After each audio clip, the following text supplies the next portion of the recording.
Good morning. One of your chapters this week is over political parties. And when talking about political parties, we have to go back and think about the development of political parties. Originally, when the Constitution was written, there were truly no organized political parties uh, similar to the ones that exist today. But you did have the Federalist and the Anti-Federalist, which is considered the beginning of political parties. Slowly over time, what we saw was actually the emergence of political parties. And the first two political parties to actually emerge were the Federalist Party and the Democratic Republican Party.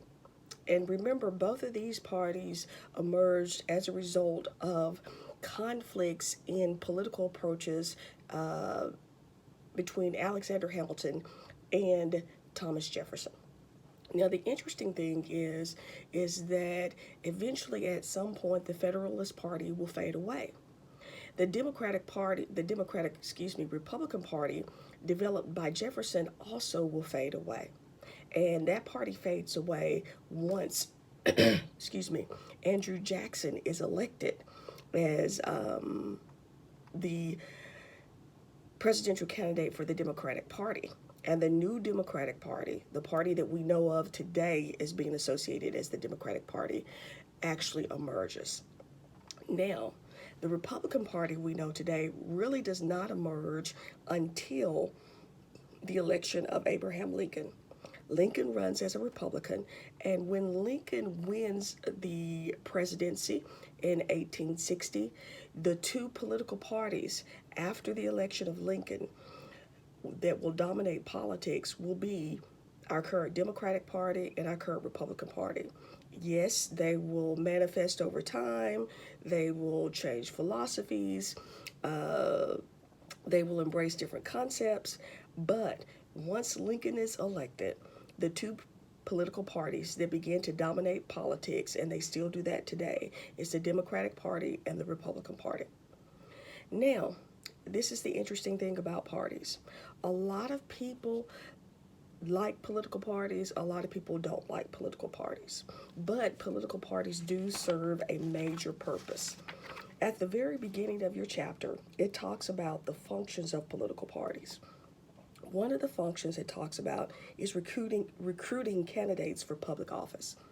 Political parties are the recruiters of candidates that run for office.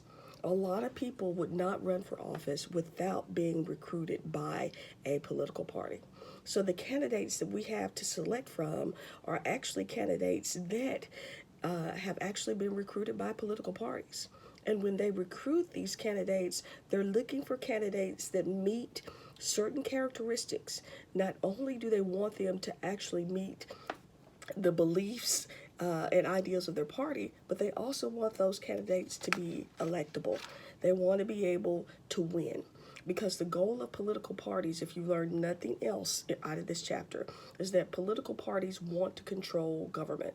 Unlike interest groups want to influence the governmental process, which means they want to influence political parties. Another function that's outlined in your textbook is that they organize elections. When you go to the election site to vote, what you will discover is that most of those volunteers are members of political parties. So they help to actually organize those elections and get them up. Number three that's talked about is they present alternatives in terms of policy.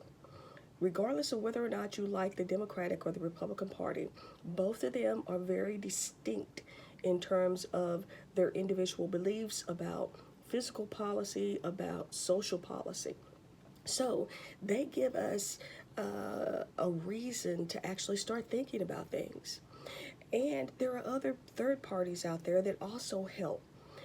But if nothing else, the Democratic and Republican Party help to start the conversation that may lead to the support of another party, that may lead to the support of another candidate, but they're the ones that help to determine the platform, and they start the conversation among voters. Then it talks about Democratic and Republican Party are accepting responsibility for what goes on in the government. Oftentimes you see more pointing of the finger than you do acceptance of the government, but both the Democratic and Republican Party do accept the fact that they are responsible for what takes place in government. And that's why oftentimes you will hear them say, my bad, I'm sorry, it was us, we'll have to rethink this. So they do that also. And then they talk about that they act as organized opposition of the party in power. When you start looking at the Democratic and Republican Party, again, it's about power for political parties. Because if you have power, that means that you can control the outcome of policy, and your party can influence what that policy looks like. So, yes, do they help to organize opposition against one another? Yes, they do, without a doubt. Now, if you take a look, it talks a little bit more about political parties. It talks about third parties. What you'll discover about third parties is that third parties have had little success in the U.S., and especially third parties since the election of Lincoln. Why? Because the two political parties that have continued to dominate politics are the Democrats and Republicans. And if they can agree upon nothing else, they agree that they should be the two parties that dominate politics. So when you look at the third parties, or what we refer to as minor parties in your textbook, what you'll discover is that oftentimes minor parties tend to have philosophies or ideas that are outside of mainstream, while the Republican Party and the Democratic Party tend to have ideas within the mainstream. Also, political socialization is a part of this process too. We are socialized. In other words, we are taught that voting for a third party is actually throwing your vote away. Why? Because third party candidates are unsuccessful. So most people don't vote for third parties in the U.S. because they don't have a successful track record. And no one wants to vote for someone that's not going to be able to do something. That's why most people still tend to vote Democrat or Republican.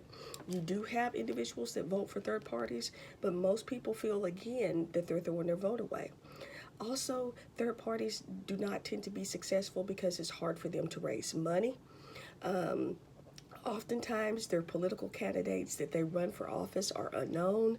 You've never heard of them. They may have had a major name in maybe the business area or education, but outside of those areas, people don't know who they are. So they have unknown candidates. It's difficult to raise money because they tend to be unsuccessful. Now, you do have more success for third parties at the state level than you do at the national level. So they are slowly starting to emerge, but you still don't have a lot of people really looking at third parties as true contenders when it comes to politics. And last but not least, it talks about political party identification in this chapter. You do not have to sign a form and say that you are a Republican or a Democrat. You don't have to do that.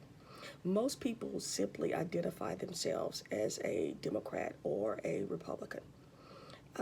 You can actually join the Democratic or Republican Party. You can contribute to the party. You can volunteer your services to help the party.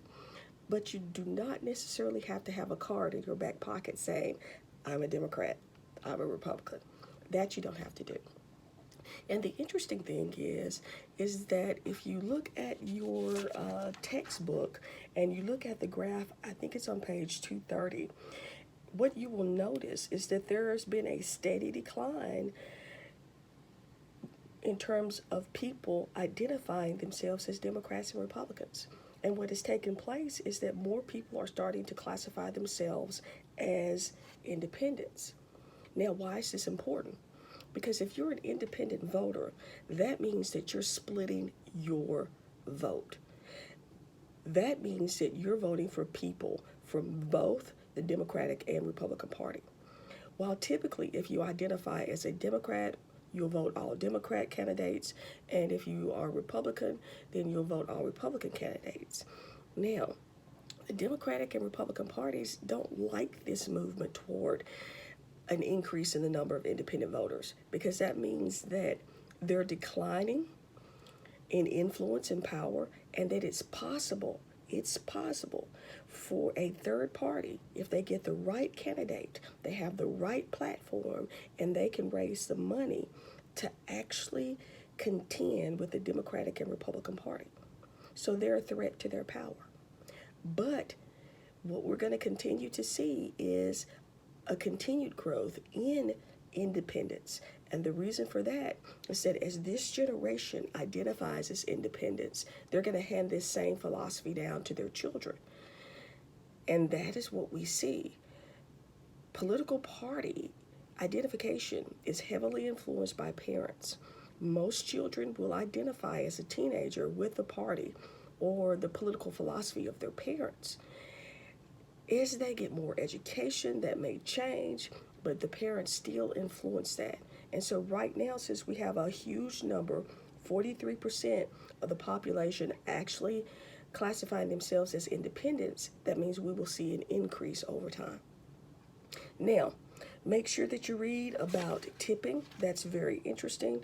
I always suggest that you look at the key terms in the back of the book.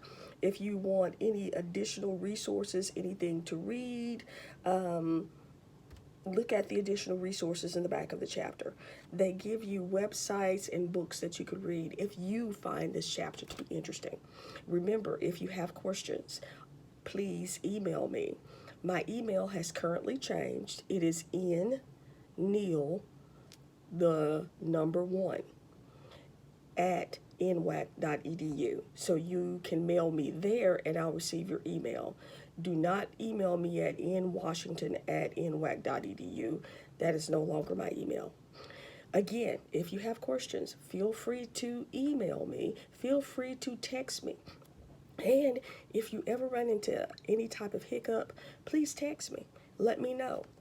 Now, don't text me really late at night because I'm old, so I sleep early. But outside of that, yes, text me. And you also have the option to call me. Remember, my phone number is located on the syllabus, and you can use it at any time. Have a good day, guys.